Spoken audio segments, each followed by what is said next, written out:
കേരളത്തിന്റെ സമരനായകൻ വി.എസ്. അച്യുതാനന്ദനെ അനുസ്മരിച്ച് പ്രമുഖർ.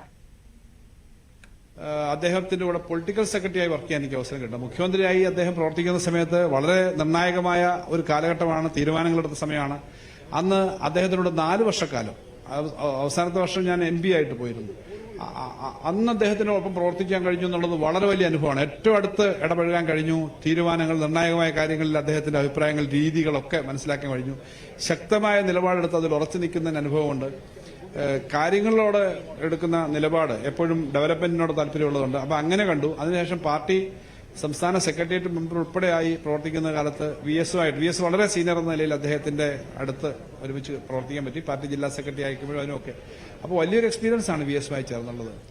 ഞാൻ ഇന്നും ഓർക്കുന്നു, കേരള നിയമസഭയിൽ ഉമ്മൻചാണ്ടിയുടെ 1ാം ഗവൺമെന്റിൽ ഞാൻ ജലവിഭവ വകുപ്പ് മന്ത്രിയായിരുന്നു. 2004 ഗവൺമെന്റിൽ മുല്ലപ്പെരിയാറിന്റെ ഏറ്റവും സീരിയസ് ആയിട്ടുള്ള ഇഷ്യൂസ് ഡെവലപ്പ് ചെയ്ത് വന്ന ഒരു ദിവസമാണ്. നിയമസഭയിൽ അദ്ദേഹം വളരെ ശക്തമായ രൂപത്തിലുള്ള നിലപാടെടുത്തു. ഞാൻ അദ്ദേഹത്തോട് പറഞ്ഞു, അങ്ങക്ക് സൗകര്യമുള്ളൊരു ദിവസം പറഞ്ഞു, ഇന്നെങ്കിൽ ഇന്ന്, നാളെങ്കിൽ നാളെ നമുക്ക് ആ സ്ഥലത്ത് പോകാമെന്ന് പറഞ്ഞു. നിയമസഭയിൽ പറഞ്ഞ ആ വാക്കിനോട് അദ്ദേഹം പ്രോപ്പറായിട്ട് പ്രതികരിച്ചു. നാളെ തന്നെ പോകാമെന്നായി. എന്നോടൊപ്പം ശ്രീ പുതുശ്ശേരിയുണ്ട്, അന്തരിച്ചു പോയ ശ്രീ P.T. തോമസ് ഉണ്ട്. ഞങ്ങൾ 3 ആളുകളും കൂടി ഞങ്ങൾ തേക്കടിയിലെത്തി. ശ്രീ V.S. അച്യുതാനന്ദനും അവിടെ എത്തി. ഞങ്ങൾ ഒരുമിച്ച് ഒരേ ബോട്ടിൽ അക്കരെ കടന്നു. ബേബി ഡാം കണ്ടു, മുല്ലപ്പെരിയാറിന്റെ വലിയ ഡാം കണ്ടു.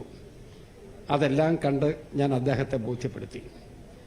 ഞങ്ങൾ ചെയ്തത് ഇതാണ്, ഇനി എന്ത് ചെയ്യണം എന്ന് അങ്ങ് പറഞ്ഞാൽ മതി എന്നുള്ളതാണ് ഞാനെടുത്ത നിലപാട്.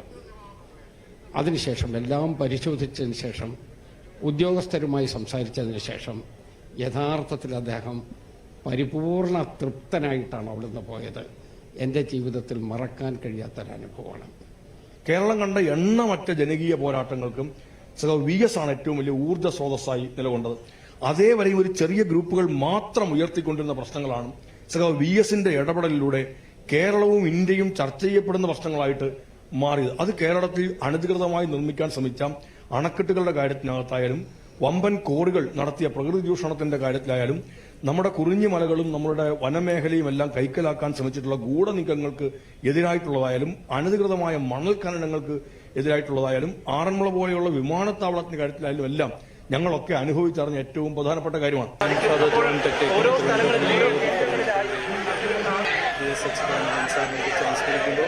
ഒരു സാധാരണക്കാരൻ തന്റെ കർമാധ്വാനത്തിലൂടെയും രാഷ്ട്രീയ പ്രവർത്തനത്തിലൂടെയും കേരളത്തിന്റെ മുഖ്യമന്ത്രിയുടെ മാതൃക